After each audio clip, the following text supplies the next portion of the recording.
ప్రభుత్వం కోసం సంక్షేమ పథకాలను అమలు చేయడంలో కీలక పాత్ర పోషించి 30 నుండి 40 సంవత్సరాల పాటు సేవలందించిన పెన్షనర్లకు ఆర్థికపరమైన సమస్యలు రావడం దురదృష్టకరమని రాష్ట్ర ప్రభుత్వ సలహాదారు బోధన్ ఎమ్మెల్యే పి సుదర్శన్ రెడ్డి అన్నారు. సభలో ఎమ్మెల్యే మాట్లాడుతూ ప్రభుత్వ సేవలో కీలక పాత్ర పోషించి రిటైర్ అయిన ఉద్యోగులు సమాజానికి అమూల్యమైన అనుభవం, విజ్ఞానం, శిక్షణ కలిగిన వనరులని పేర్కొన్నారు.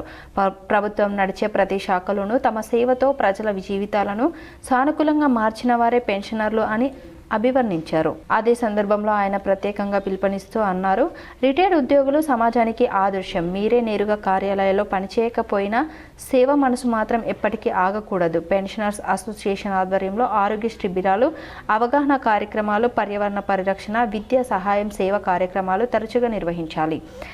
మీ అనుభవం, సాయం, మార్గదర్శనం సమాజానికి చాలా అవసరం. అలాగే సామాజిక సేవ మాత్రమే కాదు, ప్రజల్లో ఏకత, బాధ్యత, అభివృద్ధి భావనలను పెంపొందించేందుకు రిటైర్డ్ ఉద్యోగులు ముందుండాలి. యువతకు మార్గదర్శకులుగా నిలిచి వారి జీవితాల్లో స్ఫూర్తి నింపే కార్యక్రమాలు చేపట్టాలి అని ఎమ్మెల్యే ప్రత్యేకంగా సూచించారు. కార్యక్రమంలో పెన్షనర్ల సమస్యలు, ఆరోగ్య భద్రత, పెన్షన్ సంబంధిత అంశాలు, ప్రభుత్వానికి సమర్పించాల్సిన అభ్యర్థనలు వంటి విషయాలపై చర్చ జరిగింది. అసోసియేషన్ ప్రతినిధులు తమ అభ్యర్థనలను ఎమ్మెల్యేకి అందజేశారు. వాటిని సంబంధిత శాఖల వద్ద ప్రాతినిధ్యం వహించి పరిష్కారం కోసం కృషి చేస్తానని ఎమ్మెల్యే హామీ ఇచ్చారు.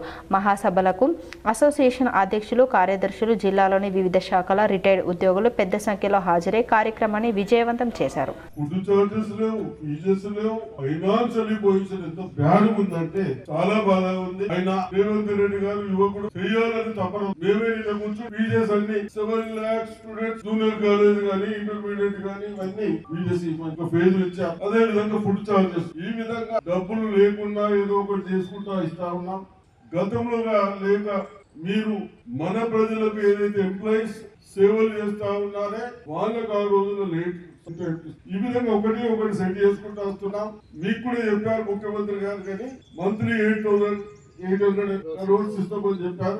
బహుశా ఏప్రిల్ తర్వాత మార్చి వరకు హైట్ ఉంటుందని తెలుస్తా ఉంది. కాబట్టి తప్పనిసరిగా ఇస్తారు.